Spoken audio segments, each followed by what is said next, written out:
We get a tragic here, and we're doing the second part of the Isengard video. This time we're having a look at the actual quests. So the way I'm going to do this is we look at we read the quest cards, and then we look at the actual sets that are involved in that quest. Now, some of the sets will be reused in other quests, but we're only going to go through each set once. Let's have a look-see. The first 1B, 2B, 3B. Okay. So the first quest in the series is Fight at the Fords. Okay, so let's check this out. Oh, it's too close, it can't focus. Well, that'll do. Is that definitely the first quest? Yeah, the Fords of Isengard. Okay, so the Fords of Isengard. Riding north to the Gap of Rohan, you come upon a battle at the Fords of Isengard.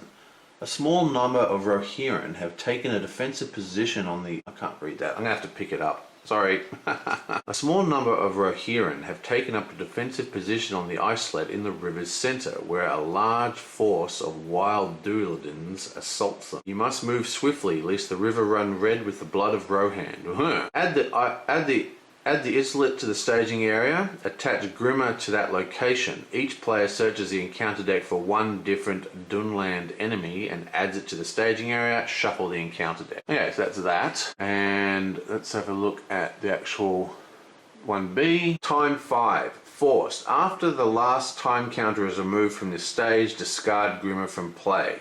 The players cannot advance unless the first player controls Grimmer. Okay, so that's not very cool.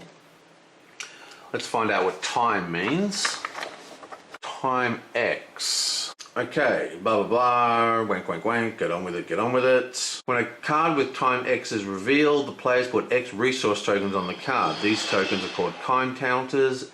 At the end of each refresh phase, remove one time counter for each card with time X.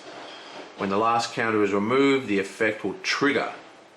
Okay, so that's a horrible mechanic that I instantly dislike, because it's just going to force you to create rush decks, and I hate rush decks, so that is terrible. Okay, whatever. So Fight at the Fjords. Now this uses, I don't know, Mountain Pass, Fork and Knife. Let's see what we've got here. This one doesn't fit. Oh, there, that one does. Mountain Pass. There's the knife, and there's the fork, and I'm pretty sure that's the end of that. You can really see why this game expands so slowly. I mean, we've only got a few player cards, but look at all the quest cards. Not that that's a bad thing, it's just that compared to other LCGs, it has an extremely slow rate of change amongst the player decks, because the cards come out so slowly, like the player cards. And there's more pass here, so all these go in. Okay, boom. And I think that's it. Ents. Okay, right, so let's get into this.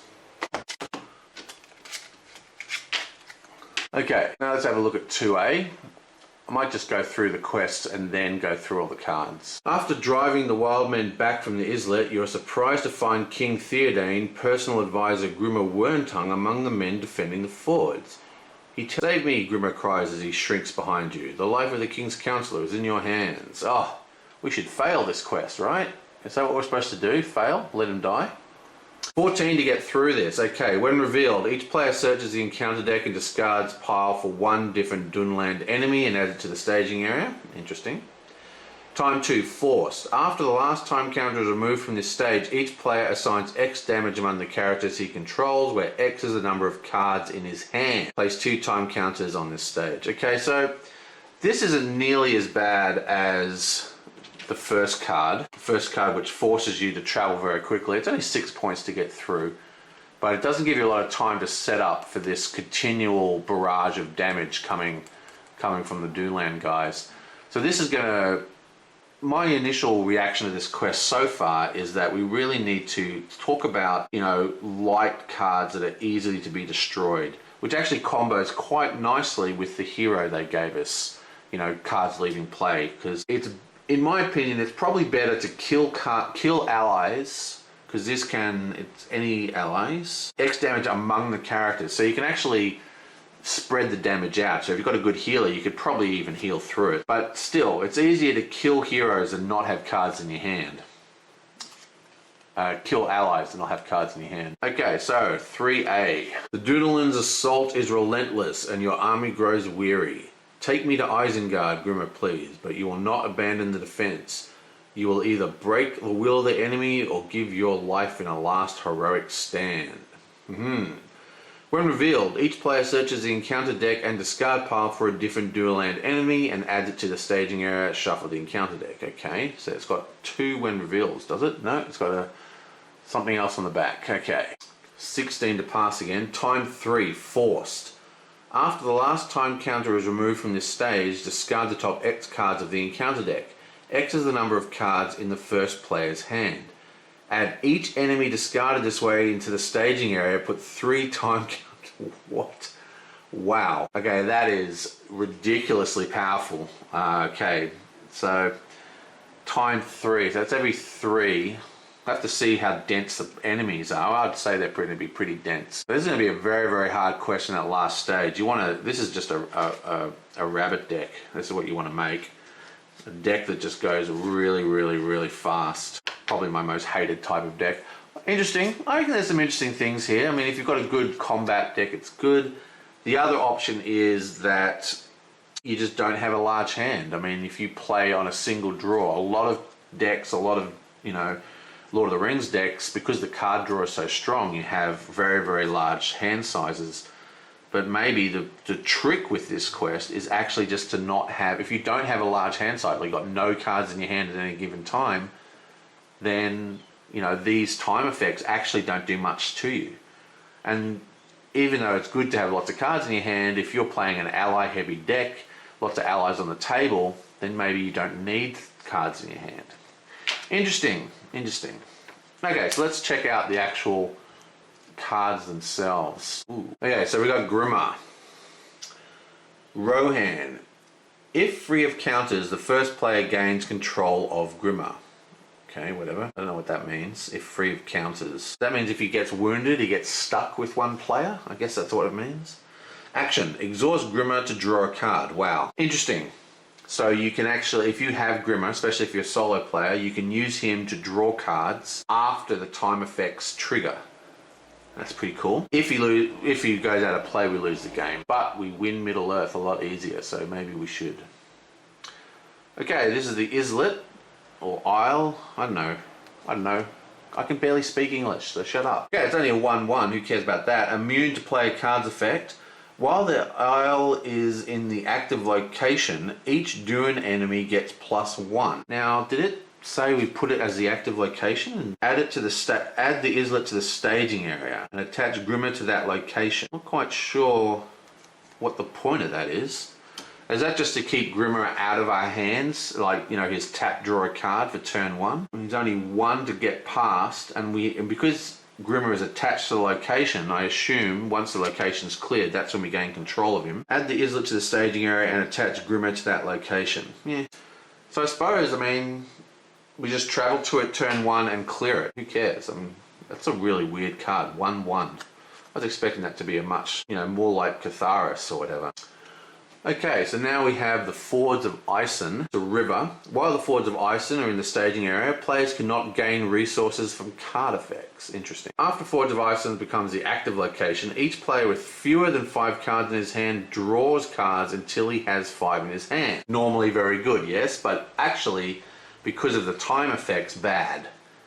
That's an interesting card. Gives you more options, but also gives you more punishment. I like that card. Very, very nice. It's a great art too. Interesting. The King's Road. Okay. 2/2. These are pretty wimpy locations. 3/4 is pretty good. While any player has 3 or more cards in his hand, the King Road gets +3 quest points. While the player has 5 or more cards in his hand, the King Road gains when faced with the option to travel. Players must travel to the King's Road.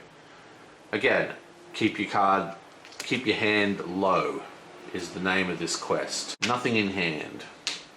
So you'd probably be wanting to run discarders as well, you know, Dwarven Ruins, maybe even pull out, you know, the old Eowyn from the core set, which never gets to see play because she sucks so badly.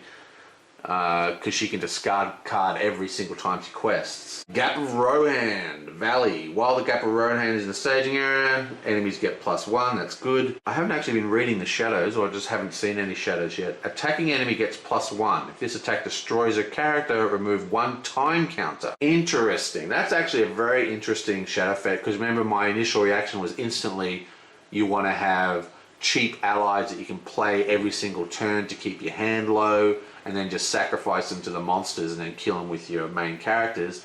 And the Gap of Rohan is specifically designed to speed up the time effects, which is, you know, what you're trying to avoid in the first place. But then again, if you don't have cards in your hand, the time effects are pretty benign. I mean, they're not great, but they're not, you know, not terrible. So it doesn't really matter in some ways. Ooh, there's quite a lot of them too, so you're pretty sure to get that one. Okay, let's check out these treacheries. Pillaging and Burning, that's an excellent looking card. When revealed, each player draws a card. Each player raises threat by 1 for each card in his hand. Interesting. Defending player discards an attachment he controls. Each attachment he controls instead if the attack is undefended. Ooh, okay, so the guy who made this knows what he's doing. Obviously, you're going to be trying to keep your hand low, which means you need to put attachments on your heroes. If you have an undefended attack, then you lose all your attachments, completely crippling you. Well, very well thought out, that shadow effect. As for the when reveal effect, you know, this is not an effect that I really care about. Threat is very, very easy to handle, but actually what's interesting is the threat reduction cards that exist are cards you hold in your hand. You know, you hold them for the right moment kind of thing. You know, especially Greeting, which is like 3 to cast. It's quite expensive, especially for a solo player. So while threat reduction isn't something complicated, it does mean that you're going to be getting hit by those time effects because you're going to have that card sitting in your hand. Interesting. Oh, there's only one of this guy. Let's put him back on the table so you can see it. When revealed, each player must choose to either remove 1 time counter from the current quest or search the encounter deck and discard pile for a dual land enemy. Reveal it and add it to the staging area. Shuffle the encounter deck. If the player has 5 or more cards in his hand, this effect cannot be cancelled. Okay, so that's interesting. It'd be interesting to see just how much the time effect is really going to be an effect. I mean, we're talking about reducing our hand size to avoid the encounter effect, but it might be possible that we could just power through it. You know, oh, who cares? We take a bit of damage, we do this, you know, it doesn't matter. I don't know. We'll have to see how it goes. I think they're adding 5 monsters at a time at that very last quest. I think it's quest 3. What is that? Time 3. Yeah, search the top X cards and add all the monsters where X is your hand size. So that's actually pretty bad, yeah. So we do want to have a small hand size. Anyway, this is kind of cool. Obviously, single player, definitely not as potent. You'd probably always choose the dual land card. There's only one of them and it does get removed for... oh no, that's not for Nightmare, is it? That's for easy mode. Whatever the hell I call it. Thematic mode. Right, let's zoom out a little bit. Okay, Ill Tidings. When revealed, the first player draws this card into his hand. Ill Tidings cannot leave the player's hand. Then if the player has 5 more cards in his hand, Ill Tidings gains Surge. That is a freaking awesome card. Wow. An encounter card that enters your hand. Now, I've been playing Mage Knight a lot recently, and like the way the wound cards come into your hand, I love that idea. And this is kind of similar. The card actually comes into your hand and forcefully increases your hand size and you can't get rid of it. That is a fantastic card. Love it. Absolutely love that card. Great. Great. Okay, so here's our actual Duneland Prowlers. This is the first of the Duneland guys. 3 defense, that's actually pretty heavy. 3 defense can usually mean that most characters will not be able to damage him without assistance of some sort. Okay, while any player has 3 or more cards in hand, the Prowler gains Surge, not good. While any player has 5 or more cards in his hand, the Prowler gains +1 threat. Who cares? Nah, there hasn't been a lot of shadow effects recently. Yeah, I mean, that's interesting. I think the Surge is probably more worrying than the plus threat. A Dune Endling, blah, blah, blah, blah, blah, blah, whatever. Fantasy names, they're ridiculous. Bandit. While engaged with a player, the Dundalin Bandit gets +1 for each card in that player's hand. Okay. Shadow. Attacking enemy gets +1, +2 instead if the defending character has at least 3 cards in his hand. Okay, this is an interesting card. He only has 1 to attack. If our deck would be functioning with the low hand counts, probably not that high. He's interesting. He's only got 2 defense, which is what I like to see. I like to see 2 defense on the thing. That's pretty cool. And we'll note that we are in the dagger deck at the moment. Ooh, a nice raider. Forced. After the raider engages a player, that player must deal X damage divided among characters he controls, where X equals the number of cards in his hand. Interesting. Discard an attachment you control. This is probably the nastiest one we've seen so far. He does have 5 health and 3 defense. He's got 5 base attack, which is pretty strong, plus he's doing undefendable range damage as he comes into play.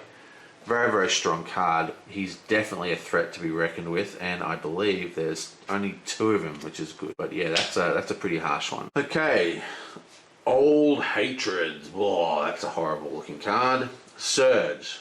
It's already hated. I hate Surge. When revealed, attached to the current quest, counts as a condition attachment. I hate condition attachments as well, so I double hate this card. Forced. After a player draws any number of cards, raise your threat by 1. Okay. Yeah, it's interesting. The problem with this card is it's easy to get around. It just forces deck design. It forces you to include certain cards. In this case, you'll have to include that new spirit card, or you'll have to include lore. And I'm not a big fan of being forced to do things. Anyway, that's the end of the dagger deck now, and now we've just got the fork deck. I guess is like, wow, 4 attack, 2 defense, that's good, and 3 health, that's good. When revealed, each player draws a hand. Now, interestingly, let's have a look here. So here's 3, 4, 5. He's 5, 6, 7, 8. 4, 5, 6. 6. Okay, so far, if you're producing 6 attack, you've actually killed outright all of these enemies except for that really big bad guy. This is something to keep in mind, considering that this new hero can be 5 attack raw, you know, as long as someone's getting killed. Okay, when revealed, each player draws a card.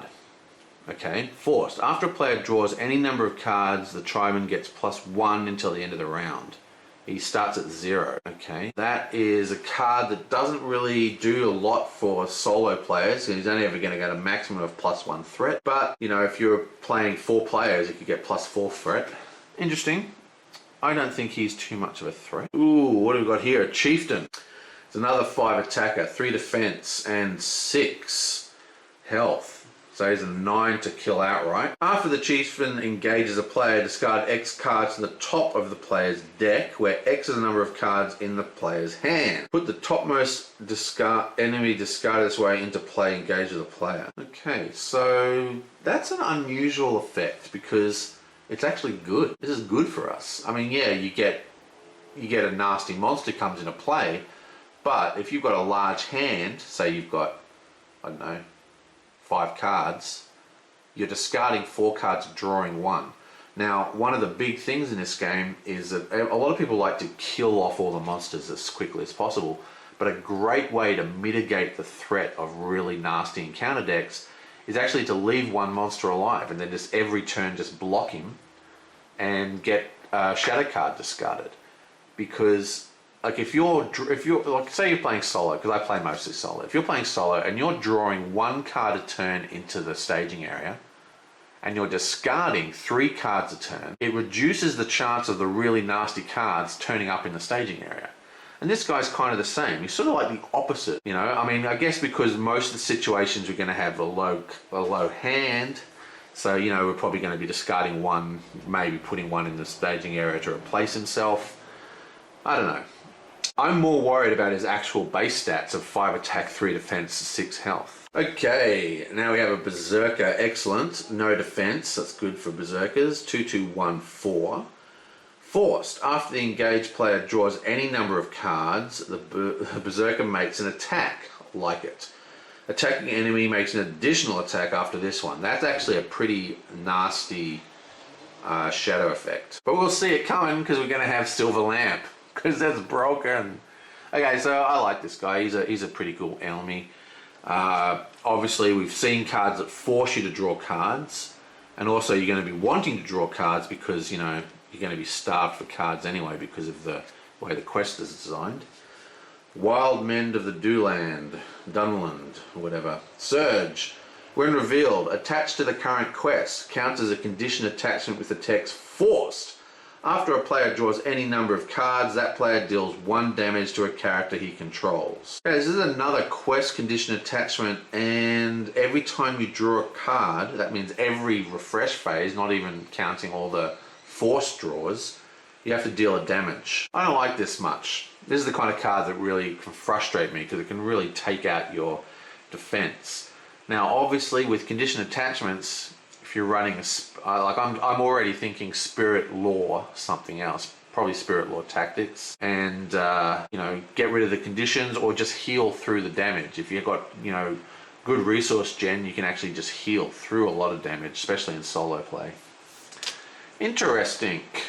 Okay, so that's the first quest and all the decks associated with it. Quite a lot to go. So I'm going to stick the next quest in the next video, and it is to catch an orc. See you guys next time.